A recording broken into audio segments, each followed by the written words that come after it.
Ration dealer পরিবর্তনের দাবিতে তুলকালাম কাণ্ড কৃষ্ণপুরে দীর্ঘদিন ধরে অনৈতিকভাবে এবং সরকারি নিয়ম নীতিকে তোয়াক্কা না করে রেশন শপ চালিয়ে যাচ্ছে রেশন ডিলার সঞ্জিত বিশ্বাস। স্থানীয়দের অভিযোগ, শাসক দলের নেতৃত্বদের ম্যানেজ করেই এই কাণ্ডকীর্তি করছে সঞ্জিত বিশ্বাস।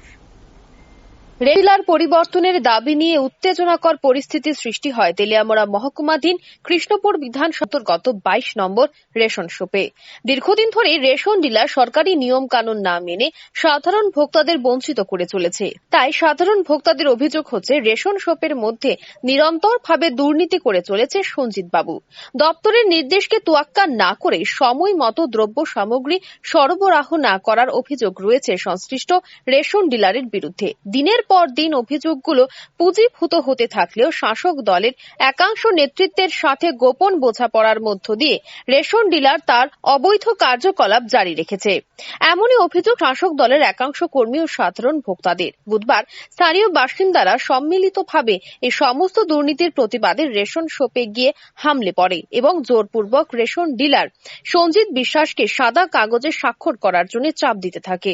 সে সময় স্থানীয়দের সাথে রেশন ডিলার এবং ওনার পরিবারের সদস্যদের মধ্যে হাতাহাতির ঘটনা সংঘটিত হয়। খবর পেয়ে ঘটনাস্থলে ছুটে আসে পুলিশ। যদিও পুলিশের তরফ থেকে দাবি করা হয়েছে মারামারির মতো কোনো ঘটনাই ঘটেনি।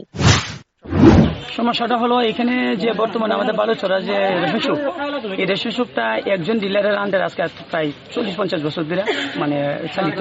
তো এখানে বিগত দিনে 18 নির্বাচনেই এই রেশন শপটা পরিবর্তন করার কথা ছিল, কিন্তু জানি না কিভাবে কারা এইভাবে রেশন শপটা। প্রথমত আমরা আমাদের কর্মীদেরকে বলছিল যেহেতু এখন আমাদের সরকার আসছে, সে বিগত অনেকদিন সে করছে রেশন শপের ডিলারই, তো ওখানে আমাদের মতো অন্য কেউ করো। তো আমাদের নেতৃত্বরা সেই কথা আমাদেরকে বলছিল আমাদের এই রেশন শপ নেওয়ার জন্য, কিন্তু পরবর্তী সময়ে কিভাবে যে রেশন শপটা আবার ওইখানে রয়ে গেল জানি না কোন চক্রান্ত, এটা আমরা সঠিকভাবে জানি না।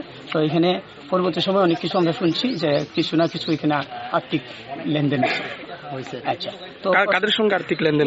নেতৃত্বরা আছে, লোকাল নেতৃত্ব যারা, মানে কোন পার্টির? বিজেপি? পরবর্তী শুনেছি এখানে নেতৃত্বরা আছে এখানে। তো প্রশ্ন রইলে এখানে সবাই মিলে এখন সবাই চাইতেছে যে এখন আমরা রেশন শপটা আমরা পরিবর্তন করি, করে ডিলার উনি 40-50 বছর করেছে, ওনার পরিবর্তে অন্য একজন এখানে আসুক, মানে লোকটা পরিবর্তন হয়ে আরেকজন এখানে বসুক।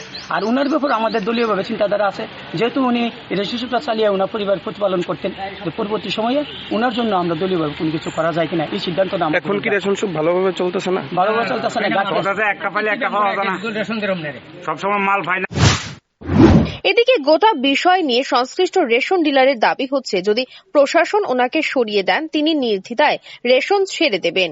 অভিযোগ পাল্টা অভিযোগে সবকিছু মিলিয়ে উত্তেজনা ছড়িয়ে পড়েছে গোটা বালুছড়া এলাকায়। Bureau report, rising Tripura.